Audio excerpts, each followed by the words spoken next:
लगभग आग में से जो ज्यादातर बच्चे होंगे वो मध्य वर्गीय परिवार से आते होंगे। आप में से लगभग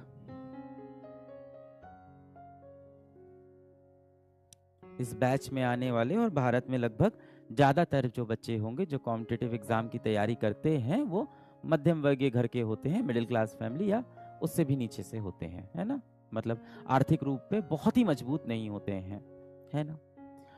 अब आपके पास जीवन में बहुत सारे पैसे नहीं हैं, कहीं ना कहीं हो सकता हो आपके पिताजी भी इतने सारे पैसे जिंदगी में नहीं कमा पाए, और ये सच है। पर हाँ, आपकी परवरिश में उन्होंने जो कर सकते थे उन्होंने बेस्ट किया।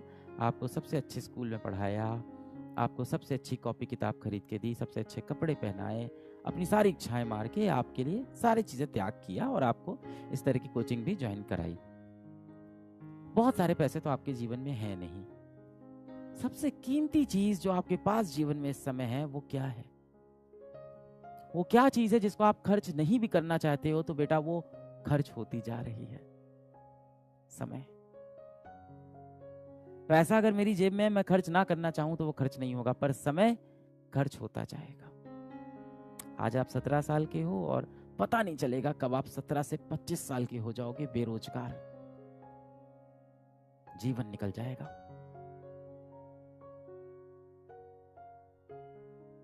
फिर आप बोलोगे किस्मत में नहीं था मेरे। धूप में खड़े होगे, कहीं मजदूरी वाले काम कर रहे होगे, ऐसे माथा सिकुड़ के, इस तरह से सर पे बहुत सारी ईंटें रख के मजदूरी वाले काम कर रहे होगे, और उसमें कोई बेइज्जती की बात नहीं है, इज्जत की बात है। आप में से कई ऐसे बच्चे होंगे जिनके पिताजी ये काम करते होंगे, पर शायद उनको मौके नहीं मिले जीवन में अपने जीवन को और बेहतर बनाने के। आपको मौका मिला है कि आप अपने जीवन को आर्थिक रूप से और बेहतर बनाओ और इस तरह के मजदूर लोगों की मदद करो। जो आपके पास सबसे बड़ी धनराशि है जिसको आप खर्च नहीं भी करना चाहोगे और वो खर्च होती जाएगी, वो है समय। कितना भी कोशिश कर लो, आप किसी भी तिजोरी में बंद कर लो, ये समय ऐसी चीज है ना, बहुत तेजी से अपने हाथ से निकलता जाएगा। और फिर वो समय आ जाएगा जिस दिन आप धूप में एक मजदूरी वाला काम कर रहे होगे, इस तरह से भाव से कोड़ के धूप में घूम रहे होगे। ये जो आपकी माथों की लकीरें सिकुड़ने वाली है ना, इन माथों की लकीरों को बदलने के लिए ना किस्मत का काम नहीं होता, मेहनत का काम होता है। जिंदगी के 3-4 साल आपको घिस के मेहनत करनी होगी। इतनी मेहनत करोगे ना, इतनी मेहनत करो ना कि आपकी हाथों की लकीरें बदल जाएं, आपकी माथे की लकीर बदल जाए बेटा।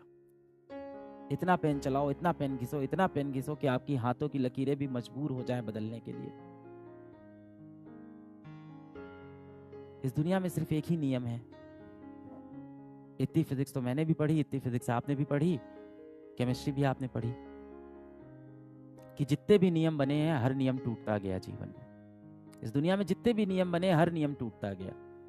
हर बार उस नियम के अंदर कहा गया इसके अंदर ये बदलाव कर देते हैं, ये बदलाव कर देते हैं। तो इस दुनिया में एक ही चीज कंफर्म है, इस दुनिया में सिर्फ एक ही नियम है कि इस दुनिया का कोई भी नियम ऐसा नहीं है जो तोड़ा नहीं जा सकता। तो यदि ये बात सत्य भी है कि हमारी किस्मत की लकीरें हाथों में हैं तो उनको बदला जा सकता है। हो सकता हो, बुरा नहीं मानना आप, हो सकता हो मैं भी हुआ हूं, आप किसी गरीब घर में पैदा हुए हो, इसमें आपकी कोई गलती नहीं है। मैं भी एक गरीब घर में पैदा हुआ, इसमें मेरी कोई गलती नहीं है। पर यदि मैं उस गरीब घर में उस गरीबी के साथ ही मर जाऊंगा तो वहां मेरी गलती है। मैंने जीवन में कुछ नहीं किया। जिन माँ बाप ने मुझे उंगली पकड़ के चलना सिखाया, जिस माँ बाप ने मेरे लिए सब कुछ किया, बुढ़ापे में मैं उनको वो सुख नहीं दे पाया। आप नहीं चाहते बेटा कि जिस दिन आप 25 साल के 26 साल के हो उस टाइम आपकी माताश्री अच्छे कपड़े पहने, उस दिन आपकी माताश्री एक अच्छी गाड़ी से चले, अच्छे सुख सुविधा उनको मिले, घर में आप एक इन्वर्टर लगवा पाओ कम से कम अपने, कि लाइट जाए तो पंखा चल पाए, माताश्री आपकी गर्मी में ना बैठे। आप अपने पिताजी के लिए एक बेल्ट खरीद पाओ, क्योंकि वो बिना बेल्ट के, कई बार आपने देखा होगा पैंट ऐसे ही पहन लेते हैं, एक बेल्ट तक नहीं खरीदते अपने लिए। मैंने ऐसे बापों को देखा है जो रस्सी बांध लेते हैं पैंट में, पैंट बेल्ट की जगह, कि कोई बात नहीं, और उसके ऊपर शर्ट से ऐसे ढक लेते हैं किसी को दिखाई ना पड़े। अब आप उस उम्र के हो गए हो कि माँ बाप आपको अब थप्पड़ नहीं मारते, अब ताने देते हैं। इसका मतलब अब समय आ गया है कि आपको अपने जिंदगी की बागडोर खुद से संभालनी होगी। और यदि आपको अपनी माथों की लकीरों को बदलना है तो उसका एक ही रास्ता है, कड़ी मेहनत।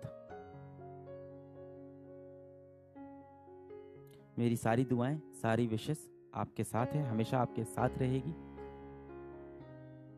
आप में से जिस किसी को भी लगता है कि मेरी जिंदगी बदलने वाला बहुत जल्द मेरी जिंदगी में आने वाला है, अगर बेटा आपको लग रहा है ना कि आपकी जिंदगी बदलने के लिए कोई एक व्यक्ति आएगा, कोई एक समय आएगा, कुछ ऐसा होगा कि आपकी जिंदगी बदल जाएगी, तो आप इस दुनिया के सबसे बड़े मूर्ख हो। सच बताना, जो तुमने सोचा था क्या वही कर रहे हो? मुझे कमेंट में बताना।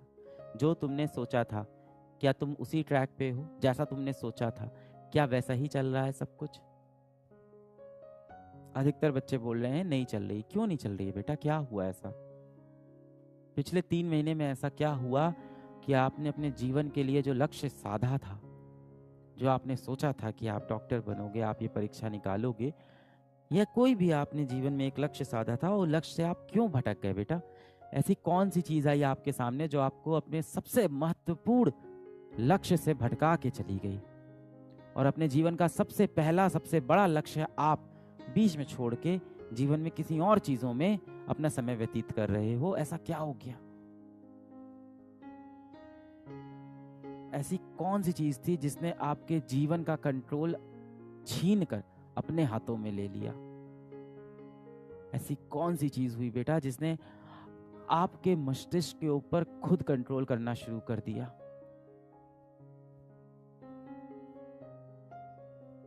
आप बहुत स्ट्रांग हो बेटा, आप मेंटली बहुत स्ट्रांग हो। एक बार आप शीशे की तरफ देखो, आपसे ही मैं बात कर रहा हूं बेटा, आप बहुत स्ट्रांग हो मेंटली।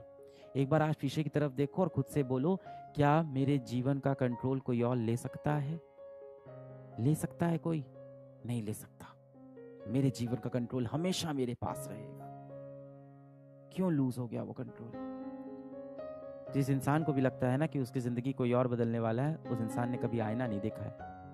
आपकी जिंदगी सिर्फ एक व्यक्ति बदल सकता है, आप खुद। शीशे के सामने खड़े होना इस सेशन के बाद जाके खुद से सवाल करना कि आपके जीवन का कंट्रोल किसके पास है। खुद से सवाल करना कि 24 साल की उम्र में आप अपने घर वालों को सुख सुविधा देना चाहते हो, या 24 साल की उम्र में आप फिर से इन्हीं कंपटीशन में फंसे रहना चाहते हो और किसी और कॉम्पिटिटिव एग्जाम की पेपर लिखना चाहते हो। बस इतना पूछना। पढ़ाई करते रहें बच्चों। All the very best.